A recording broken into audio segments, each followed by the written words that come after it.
कल्पना कीजिए, शाम का वक्त है, रीवा रेलवे जंक्शन पर सब कुछ सामान्य चल रहा है। यात्री अपनी ट्रेनों का इंतजार कर रहे हैं और रेलवे कर्मचारी अपनी रोजमर्रा के कामों में व्यस्त है। तभी अचानक शाम के ठीक 6 बजे एक के बाद एक 5 सायरन बजते हैं। जैसे ही 5वां सायरन बजा, पूरे स्टेशन परिसर में हड़कंप मच गया, क्योंकि रेलवे के नियमों में 5 सायरन बजने का मतलब होता है कोई बड़ी रेल दुर्घटना होना।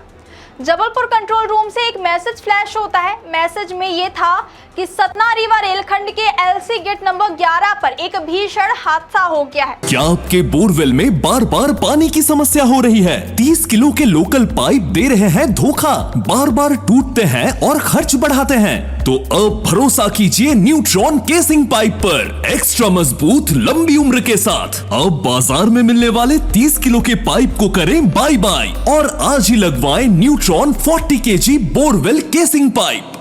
बताया गया कि एक बेकाबू ट्रक और बस के बीच जोरदार टक्कर हुई, जिसमें कई लोग घायल हैं और इस मलबे की वजह से रेलवे ट्रैक पूरी तरह ब्लॉक हो गया है, यानी रेल यातायात ठप हो चुका है। इस सूचना के बाद रेलवे की इमरजेंसी सेवाएं तुरंत सक्रिय हो गई। लगभग 20 मिनट के अंदर एआरएमबी और 25 मिनट के भीतर एआरटी को घटना स्थल के लिए रवाना कर दिया गया। एआरएमबी जब हिनौता स्टेशन पहुंची और एआरटी जब सकरिया स्टेशन के पास पहुंची, तभी अचानक रेलवे अधिकारियों ने कर्मचारियों को बताया कि घबराने की बात नहीं है, यह एक मॉक ड्रिल थी। यह पूरा मामला मॉक ड्रिल का हिस्सा था। यह सुनते ही कर्मचारियों ने राहत की सांस ली और स्थिति सामान्य हो गई। इसके बाद दोनों विशेष ट्रेनें वापस सतना के लिए रवाना कर दी गई और रात करीब 9 बजे उन्हें सुरक्षित वापस लाया गया।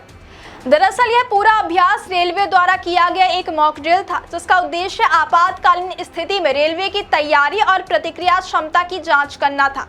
रेलवे समय समय पर इस तरह की मॉक ड्रिल आयोजित करता है ताकि यह देखा जा सके कि किसी वास्तविक दुर्घटना की स्थिति में रेलवे के कर्मचारी, अधिकारी और बचाव एजेंसियां कितनी अधिक और तेजी समन्वय के साथ काम करती हैं। इस अभ्यास में रेलवे के कई वरिष्ठ अधिकारी भी शामिल हुए। Area manager Narendra Singh, ADME AK Chaurasia, doctor Aditya Jangdi अपनी टीम के साथ मौके पर पहुंचे। वहीं एडीएएन रशीद अहमद खान और आरपीएफ की टीम सड़क मार्ग से घटना स्थल तक पहुंची और पूरी स्थिति पर नजर रखी। मॉक ड्रिल के दौरान यह भी देखा गया कि सूचना मिलने के बाद कितनी जल्दी राहत और बचाव टीमें सक्रिय होती हैं, कितनी जल्दी मेडिकल सहायता पहुंचाई जाती है और रेलवे ट्रैक को कितनी जल्दी सामान्य स्थिति में लाया जा सकता है।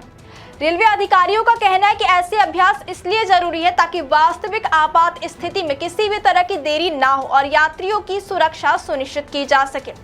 इस पूरे घटनाक्रम के दौरान कुछ समय के लिए स्टेशन और आसपास के क्षेत्र में अफरा तफरी जैसा माहौल जरूर बना, लेकिन जैसे ही सच्चाई सामने आई, स्थिति पूरी तरह सामान्य हो गई। रेलवे का यह मॉक ड्रिल एक तरह से यह संदेश देता है कि किसी भी आपात स्थिति से निपटने के लिए तैयारी हमेशा मजबूत होनी चाहिए और हर सेकंड की अहमियत होती है। रेलवे की ओर से यह भी कहा गया कि भविष्य में भी ऐसे अभ्यास लगातार किए जाएंगे ताकि किसी भी वास्तविक स्थिति में यात्रियों की सुरक्षा और रेलवे संचालन को तुरंत सामान्य किया जा सके। इस घटना ने एक बार फिर यह साबित कर दिया कि आपातकालीन स्थितियों में तेजी, तैयारी और सही समन्वय कितना जरूरी होता है। रेलवे की यह तैयारी भविष्य में यात्रियों की सुरक्षा को और मजबूत बनाने में अहम भूमिका निभाएगी। फिलहाल इस मॉक ड्रिल के बाद रेलवे अधिकारियों द्वारा पूरी प्रक्रिया की समीक्षा की जाएगी ताकि जहां भी सुधार की जरूरत हो उसे और बेहतर बनाया जा सके।